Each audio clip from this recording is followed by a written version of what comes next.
என்னுடைய பேர் பால். நான் தர்மபுரியில் வந்திருக்கிறேன். ஒரு பிரதர் மூலிமா அந்த கொடூர சாபம் இருப்பது புக்கை பற்றி நான் படித்தேன்.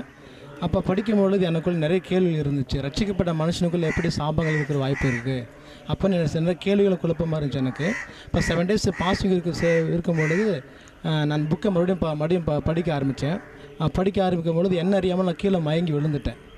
விழுந்த பிறகு எனக்குள்ள சில ஆவிகள் நான் போனது அது சருத்தில் நான் உணர்ந்த பிறகு மறுபடியும் அந்த புக்கை நான் படித்து சட்டப்படியாக அந்த சாபத்தை ஒடித்த பிறகு என்னுடைய ஆவிக்கிற வாழ்க்கையிலும் என்னுடைய பொருளாதாரத்தில் வாழ்க்கையில் ஒரு பெரிய மாற்றத்தை வர்றதை நான் அது கண்கூட பார்த்து மற்ற மக்கள் சொல்கிறத நான் ஆச்சரியப்பட்டு போனேன்.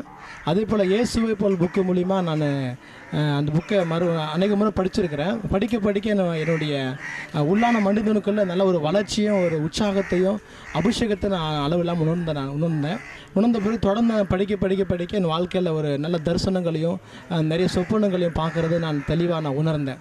அப்போ என்னுடைய சபை காரியத்தில் தனிப்பட்ட ஜெப வாழ்க்கையில் நல்ல ஒரு மாற்றத்தை நான் தெளிவாக உணர்ந்தேன். அப்போ நான் உண்மையிலே அந்த பார்த்து அது புக்கை படித்த பிறகு என்னுடைய வாழ்க்கையில் மாற்றத்தையும் ஒரு ஆசீர்வாதங்களையும் இப்போ அன்னி புக்கு மூலியமாக இசைக்கண்ண புக்கு மூலியமாக நான் நல்லா ஆவிக்கிற வாழ்க்கையில் ஒரு மாற்றத்தையும் ஒரு ஆசீர்வாதங்களையும் நான் உணர்ந்தேன்.